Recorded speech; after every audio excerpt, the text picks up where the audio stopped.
And then she, like, minutes later, followed it up with, and never forget, free Palestine. This is just like a few months after 10/7. Love story with a guy who literally stalks her. Weird. It instantly became the #1 most downvoted trailer in the history of the platform. And then they couldn't put dwarfs because this is just so typical of the left. The progressives always finding a way to find their way back to doing something not progressive. Making another animated classic instead of making something new. But yes, it's all Rachel Zegler and her behavior. If I'm going to stand there 18 hours in a dress of an iconic Disney princess, I deserve to be paid for every hour that it is streamed online. Snow White, budget $250 million, box office $43 million. Oh, but it's only been 2 days, give it a chance. No, I'm not going to give it a chance. I'm not even talking. This is what theaters look like across the world, and it just keeps getting worse. The memes. It was a wholesome family film, and now they've turned it into woke trash. Check this out.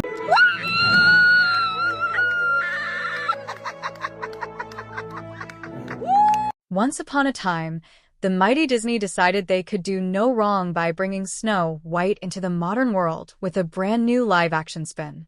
The 1937 original was a bedrock for Walt Disney's empire, beloved by generations for its innocence and magical charm. But apparently, corporate executives felt they could update that wholesome formula into a progressive, buzz-worthy blockbuster. They roped in an actress, Rachel Zegler, touting her as some kind of innovative talent who would awaken new possibilities in a stale fairy tale. Except the moment she opened her mouth, it became painfully clear she was more interested in scorning the source material than honoring it, and that's exactly where everything unraveled. Zegler didn't just say, "Hey, let's add a modern twist."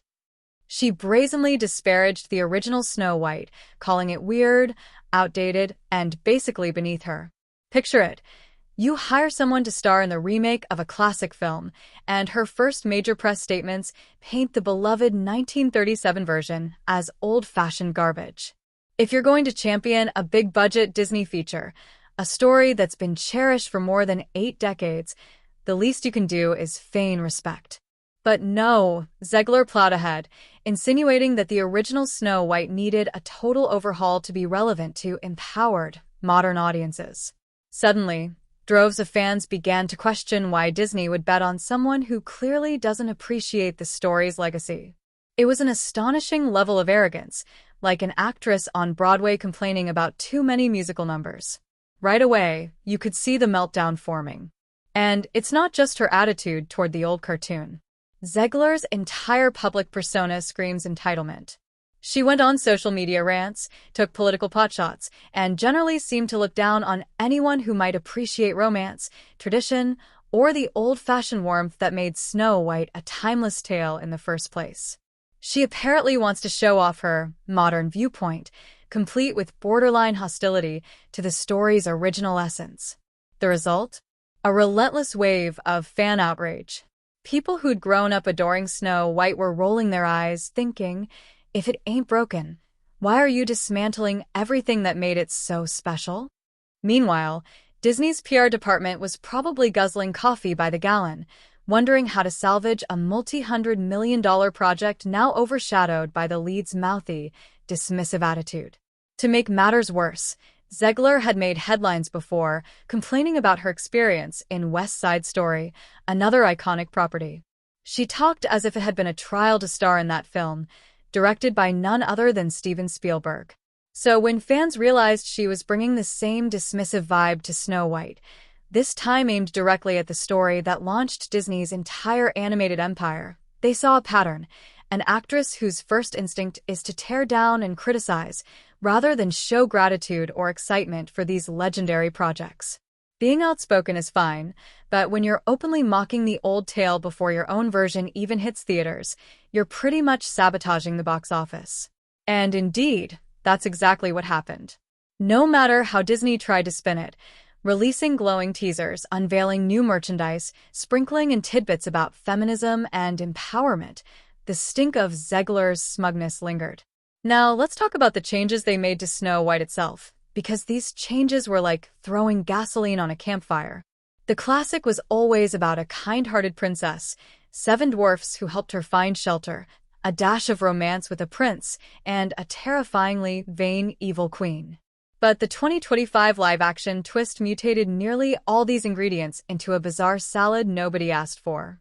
The dwarfs were first pitched as real little-person actors, which might have been a chance for representation in a huge Disney film, until Peter Dinklage complained it was exploitive.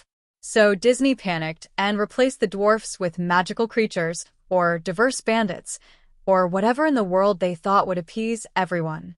In the end, they managed to please nobody.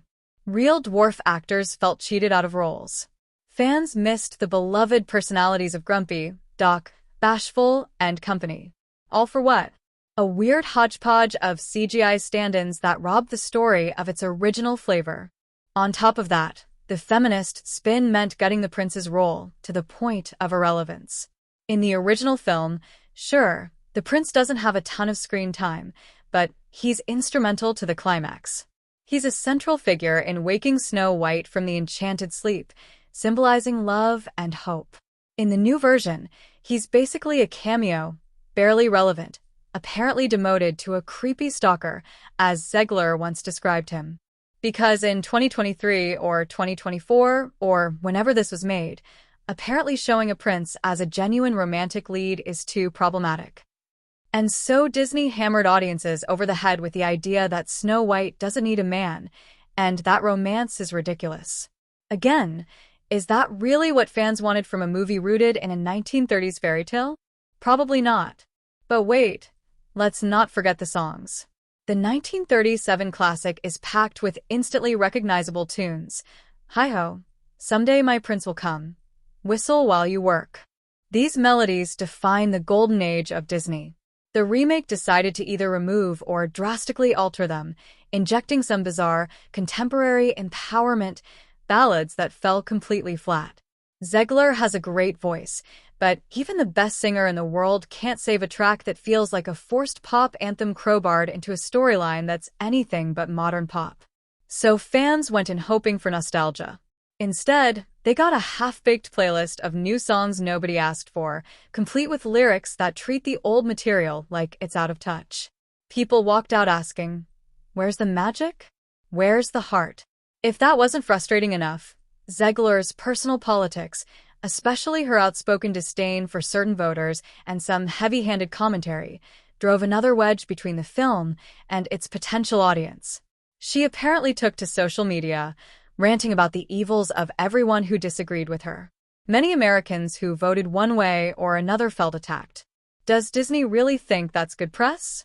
You want families and fans from across the spectrum to spend their money, but you let your star call half the country ignorant or bigoted. That's a surefire way to lose viewers. Some folks said they refused to buy tickets purely because they couldn't stand her attitude. Unsurprisingly, when opening weekend arrived, the numbers were dreadful. We're talking about a movie that reportedly cost over $200 million, some estimates say $300 million, including marketing. Disney was banking on a huge domestic opening, maybe 100 or 150 million. Instead, it limped in at a measly 43 million. Cue the corporate panic. That's a level of humiliation reminiscent of the biggest flops in cinematic history. Theater lobbies that should have been packed with kids in Snow White costumes stood empty, and the hype was nowhere to be seen. Negative word of mouth spread like wildfire. It's woke. It's ruined. The new songs stink. Zegler's a nightmare. Where are the dwarfs? The criticisms poured in from every corner of social media. Let's emphasize the dwarf fiasco a bit more because it speaks volumes about this production's identity crisis. Initially, the plan might have been to do something that at least honored the iconic dwarfs. Then Disney backpedaled thanks to Dinklage's remarks and fear of looking insensitive. They announced the dwarfs would be replaced with magical creatures. That leaked concept art looked like a cheap side project from a bargain bin game, and fans roasted it so brutally, Disney tried to rework it yet again, mixing in real humans with bizarre CGI illusions. None of it felt coherent, and all of it smacked of a studio desperately trying to dodge controversy, while ironically creating even more. By the time the final cut emerged, it was a Frankenstein patchwork that grated on everyone's nerves. Legendary dwarfs like Grumpy and Doc replaced with random bandits or intangible lumps of CGI. It's the kind of half-baked decision guaranteed to enrage all sides simultaneously. And if you think that's bad, let's talk about the evil queen.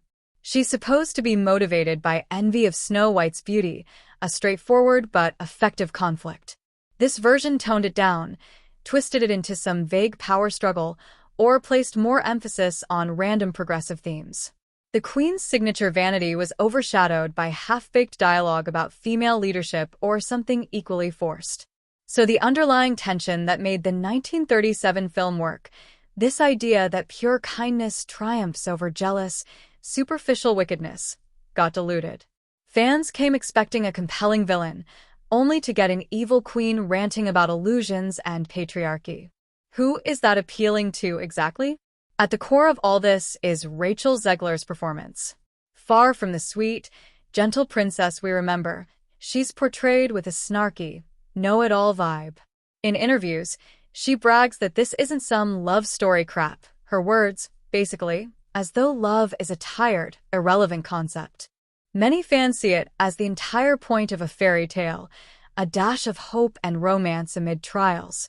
But Zegler's brand of empowerment discards the prince, the dwarfs, and nearly every tender element that defined the original narrative. Then, of course, we have her actual lines in the film, where she's ordering characters around or lecturing them in a preachy tone. Sincerity is replaced by a forced brand of modern cynicism, and wonder is replaced by an awkward didactic. It's like flipping through the Communist Manifesto while you're trying to watch a Disney movie about a magical forest. No thanks. And let's not forget the meltdown after the meltdown. When Zegler realized fans were furious, she tried to backtrack, claiming she'd been taken out of context or misquoted, or that she still loved the spirit of the original. But the receipts were right there on social media. Clips of her calling the old movie weird and comedic, as if it was some trivial relic in dire need of a reboot. She'd also made inflammatory political statements, insulting an enormous share of the potential audience. By then, the damage was done. People saw through the half-hearted damage control. The aftermath is brutal. Disney is looking at a flop that might lose them somewhere between $100 and $150 million. Rumors of executive chaos are swirling, layoffs, hush-hush cancellations of future live-action reboots. Their stock took a dip, and analysts are saying that this film's disaster tarnishes the brand for future projects. Meanwhile, Zegler's star power is being widely questioned.